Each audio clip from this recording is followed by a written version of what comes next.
Hello everyone, good morning.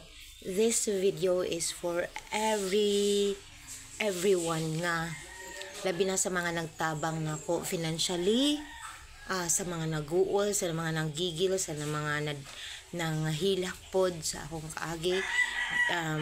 Gusto lang ko dili lang nako tamo kumbaga to all my followers, supporters, sa mga supporters jud financial, and sa mga prayers, sa mga nanghilak pod, nangaguol pod, and dili lang ko gusto nga i-betray tamo, kumbaga traidoron tamo, ni suporta mo because naluoy mo, ni suporta mo, and self love ayaw mo kabalaka, nabuhat jud nako ang self love karon.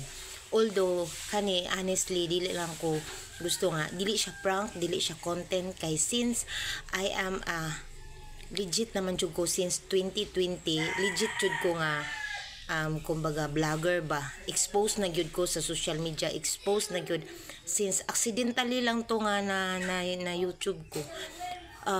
Wala pa na uso, di ba? Wala pa mo daghan ninyo, wala pa nag content diri sa Facebook. Daan ako, so expose na gyud ang ako ang expose na gyud ang ako ang kinabuhi, pero dili siya, although ang ako mga i-expose so na is dili wala kayo mga kasakit, puro ra good vibes ka, kalipay ra travel ana. So dili ko gusto nga traidoron mo, mutugaan ko sa tinuod. I have to tell you honestly nga nagka-okay me, since akong bana siging ga-arrest sa syudad, nagpangita na ako, nagka-istorya na jud me, nagkakuyog na jud me, and dili ingon nga moingon mo nga marupok, traidor, traidor, gitraidor ta mo nga nitabang baya mo nako, daghan kay nga nitabang nako financial, daghan na ay 2,000 jud ang gihatag, 1,500 yun ang gihatag, ana 500 dagko jud kay bising gagmay pa dako na kayo na sa mga bisan naghatag og G5 20 dako na jud kay nga tabang nako.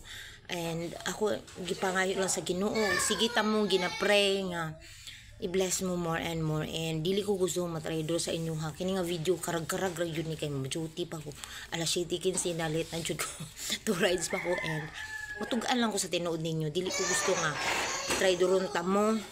Dili siya prank, dili siya content, tinuod siya nahitabo sa nabuhi, and kuan okay me, pero dili siya like before, kay still nag self love ko. Ang inyong gipursu is mag self love ko, naibuhat nako. Don't worry guys, dili ko mo traidor ninyo,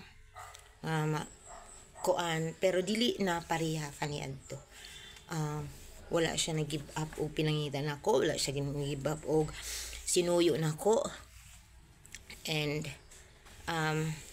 dili sa ingon nga gihatagan og chance marupok, wala, dili siya, lahi siya nga set up. So amo na lang na privately ang set up guys, dili na nako ipabalo niyo set up na mo, pero okay, magpadayon ko sa akong pagpanarbaho dere, and magpadayon ko for my mama, and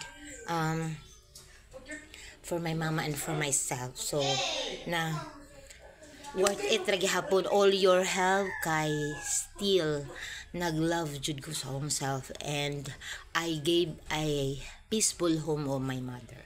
So that's it. Thank you so much everyone sa mga tanan nga nitabang jud nako, and sa my new sa akong shelter karon. Thank you so much.